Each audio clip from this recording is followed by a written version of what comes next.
Let's talk about the Kyle Hayes criminal case, the circuit court case down in Limerick. A couple of things. Firstly, yesterday, as you know, or you probably know, and certainly if you're a GAA person, you'll know it. Kyle Hayes is 25 years of age. He's from Limerick and he's won 5 All-Irelands. With the Limerick senior hurling team, he's an absolutely superb hurler and he's a superb athlete. He's a big man as well. But he faced 3 charges, criminal charges, in the circuit court in Limerick, and he was acquitted of the charge of assault causing harm, but he was convicted of 2 counts of violent disorder. And some of the witness evidence and so on was desperate, insofar as it was pretty graphic, and apparently it was CCTV evidence. Firstly, as the trial went on, it was fairly clear that the evidence against Kyle Hayes was pretty strong. And when I say pretty strong, I'm referring in particular to the evidence of a girl or a young woman, a primary school teacher, who was in the nightclub and who gave evidence, direct evidence, on oath, about the conversation that Kyle Hayes had with her friend or friends, or at least he was nearby. But this young woman is a primary school teacher and had no particular reason to be giving false evidence. You'd have to say, and you'd have to conclude, that she was a pretty good witness to have for the prosecution. Then 2 Gardaí gave evidence. The 2 Gardaí that came across Kyle Hayes kicking the victim on the ground outside the nightclub, down the street or whatever, and they gave evidence, graphic evidence, about Kyle Hayes taking off and running off, and eventually they caught up with them and so on.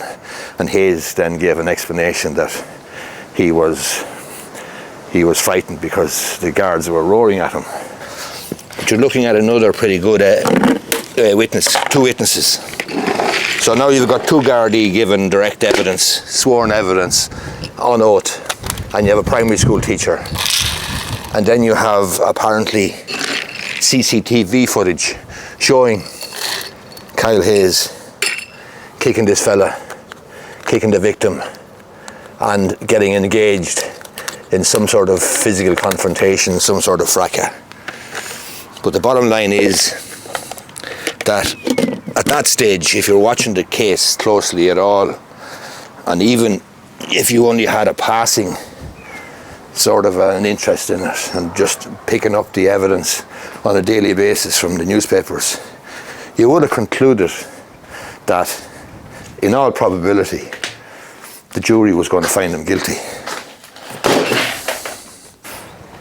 And at that stage, it actually wasn't too late for Kyle Hayes to change his verdict or change his plea.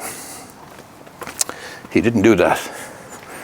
But from my perspective, looking at it and listening to the evidence, I thought it was an absolute certainty that he was going to be found guilty. And he was acquitted on 1 of the charges, the assault causing harm, but he was convicted on 2, the violent disorder ones. So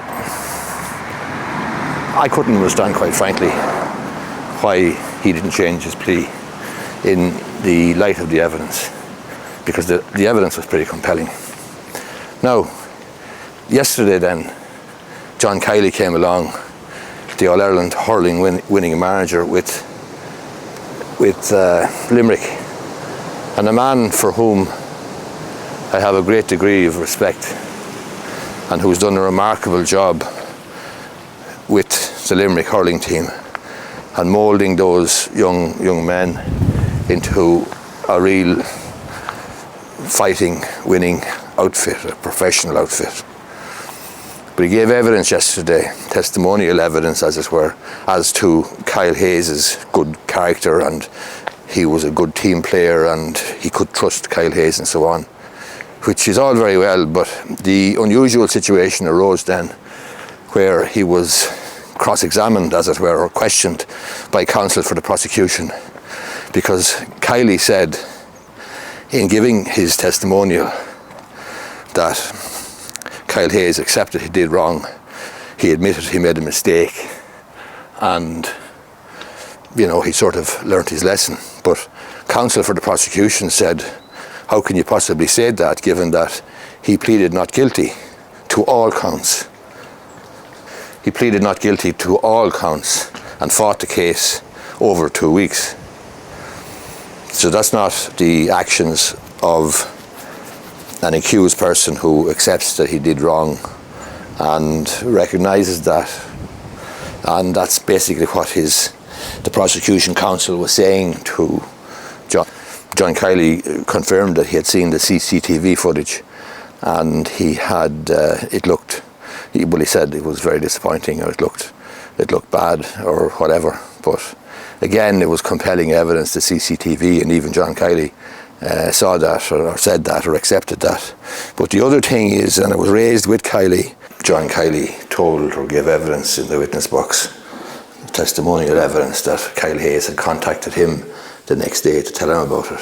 He contacted him within 24 hours to tell him about it. And counsel for the prosecution lit on that and honed in on that, because Kyle Hayes had given evidence that he couldn't remember the incident, he couldn't remember anything. So John Kiley was saying that he told him within 24 hours. So that was a contradiction. Somebody asked me then on Twitter, would Kyle Hayes get the Probation Act?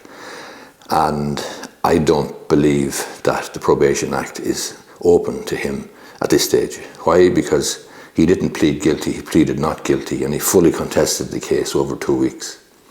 So I think the ship has sailed in relation to the Probation Act. I think myself that you're probably looking at a jail sentence. It may well be the case that the jail sentence could be suspended in its entirety. I don't know. That's a matter for the judge.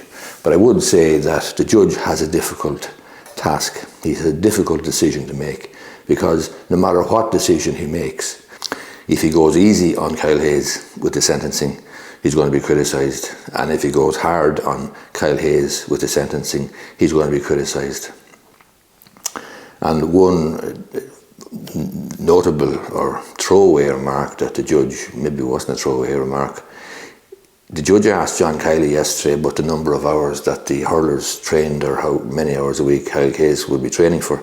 And John Kiley, I think, said 30 hours a week.